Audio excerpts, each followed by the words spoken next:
اللهم صل وسلم وبارك على سيدنا محمد وعلى آله وصحبه وسلم. أهلا بكم حبايبي، عاملين إيه؟ يا رب تكونوا بخير وصحة وعافية. النهاردة طبعا الفيديو بتاعنا جميل جدا نظرا لغلاء الأسعار. دي سمنة جنة اهي، أنا طبعا خدت منها. طبعا دلوقتي بقت جنة دي ب160 جنيه اللي هي 3 كيلو، هي مش صافي 3 كيلو، هي 2 كيلو ونص.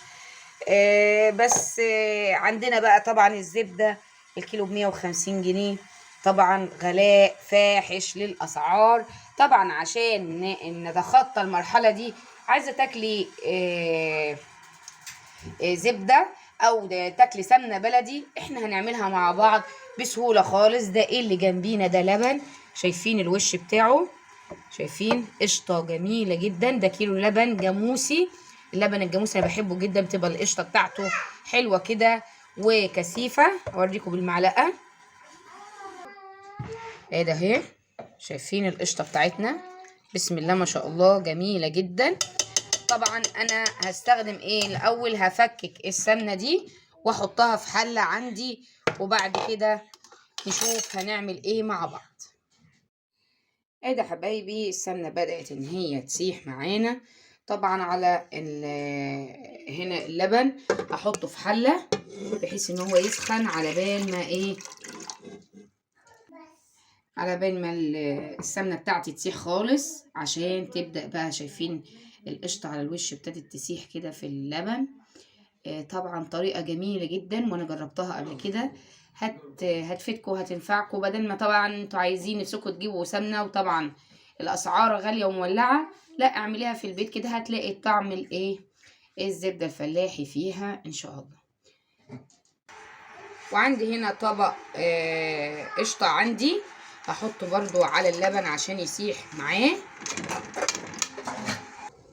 ادي اللبن ابتدى ان هو يسخن جامد، والسمنة بتاعتي ساحت بس فيها كده حاجات بسيطة لسه مساحتش. هكبها بقى على اللبن وهقلبهم مع بعض ونشوف.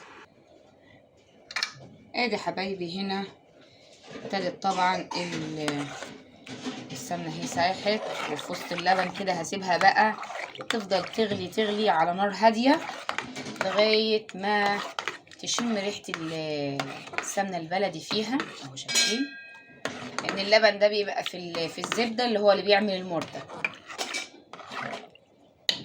هسيبكم طبعا عشان الوقت ما ياخدش وقت معايا كتير واطول عليكم. هرجع لكم لما اللبن ده يبقى يختلط ويمتزج كده مع السمنة ونشوف النتيجة مع بعض. ادي حبايبي السمنة بتاعتنا، يعتبر اللبن خلاص هي كده. انا هطفي بقى البوتاجاز لغاية ما ايه، هي فاضل حوالي 3 دقايق وتبقى تمام. انا هطفي البوتاجاز على اساس النار بتاع الشعلة او الهبو السخونة بتاع الشعلة هي اللي هتكمل سواها. وبعد كده هنقولها للعلبة اللي احنا طلعنا منها السمنة. ادي العلبة اهي نضيفة وتمام التمام، هحطها فيها. وطبعا كده نكون ايه، خلصنا السمنة بتاعتنا وهنشوفها مع بعض لما نحطها.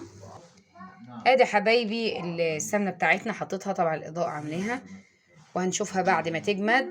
وادي ده المرتة بتاعتنا اللي هي بقت مرتة كده، ممكن تحطوها على اي حاجة بتعملوها. يا ريت ما تنسونيش في اللايك والشير والسبسكرايب. بحبكم في الله، مع السلامة.